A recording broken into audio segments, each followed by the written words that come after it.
பிரியமானவர்களே, இயேசுவின் நாமத்தினால் உங்களை வாழ்த்துகிறேன்.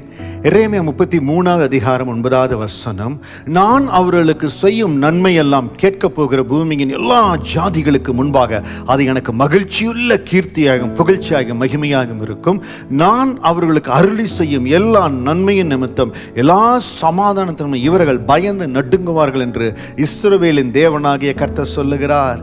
எரேமியா 33 அதிகாரத்தில் 1 சொல்லுகிறது, எரேமியா இன்னும் காவற்சாலை முற்றத்தில் அடைக்கப்பட்டிருக்கையில் கர்த்தருடைய வார்த்தை 2ஆம் தரம் அவருக்கு உண்டாகி என்று. இஸ்ரவேல் ஜனங்கள் சிறைப்பட்டு போனது.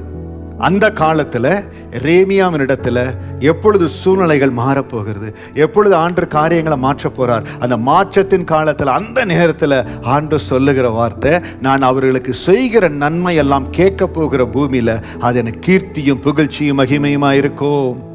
என்னை ஆண்டவரை நம்பி நான் இயேசுவை நம்பி நிற்கிறேன். ஏசப்பா எனக்கு போதும், அவர் எனக்கு அற்புதத்தை செய்வார், இயேசு என்னை வாழ வைப்பார்னு சொல்லி விசுவாச அறிக்கை செய்றீங்க பாருங்க. இயேசு போதும் இயேசு போதும்னு சொல்லி எல்லாவற்றிலும் அப்பாவை உயர்த்தி கொண்டிருக்கிறீங்க பாருங்க.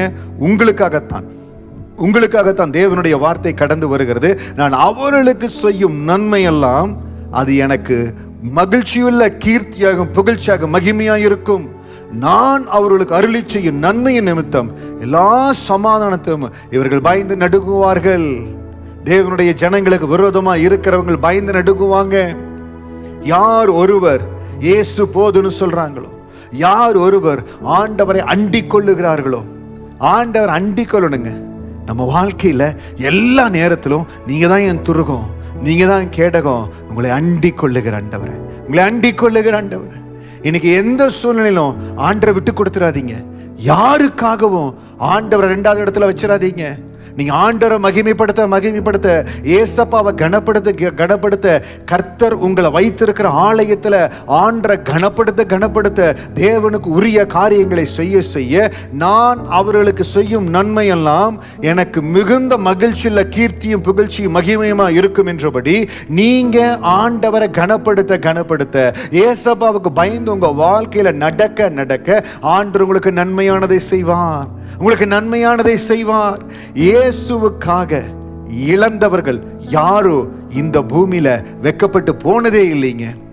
என்னுடைய வாழ்க்கையில ஏசப்பாவுடைய நாமத்துக்காக ஏசப்பாவுக்காக அவர் சொல்லதை செய்வதற்காக எதை வேண்டுமானாலும் செய்யும்படியா என்னை அர்ப்பணித்து நின்றேன். இது நாள் வரை எந்த இடத்திலும் ஆண்டவனை வெட்கப்படுத்தல, கீழே விடல. அவர் எனக்கு செய்த நன்மை மகிழ்ச்சியுள்ள கீர்த்தியாகும் புகழ்ச்சியாக மகிமையாகவும் ஆண்டவருக்கு இருக்கிறது. இன்னைக்கு ஆண்டவருக்காக நிக்கிறீங்க, ஆண்டவருக்காய் உறுதியா நெல்லுங்க. எதனாலையும் ஆண்டவர் மேல இருக்கிற விசுவாசத்தை விட்டு கொடுத்துறாதீங்க. ஆண்டவரை பற்றி கொண்டிருப்பதனால சில வேளை நம்முடைய வாழ்க்கையில எதிர்ப்புகள் வரும், போராட்டங்கள் வரும். எதுக்கு உனக்கு எவ்வளவு பக்தி, எதுக்கு ஆண்டன்னு ஓடுற, ஏதோ வாரத்துல ஒரு நாள் கோயிலுக்கு போயிட்டு வந்து ஆகாதா? ஆண்டவரை பற்றி கொள்ளும்படியா, இயேசுவை சுமந்து கொள்ளும்படியா, ஒவ்வொரு நாளும் இயேசுவோடு நடக்கும்படியாகத்தான் இந்த கிறிஸ்துவ ஜீவியம். இந்த கிறிஸ்துவ ஜீவியம் எதற்கு? ஏதோ ஒரு வார கோயிலுக்கு போய் ஏசப்பா நான் இருக்கிறேன் சொல்வதற்கு.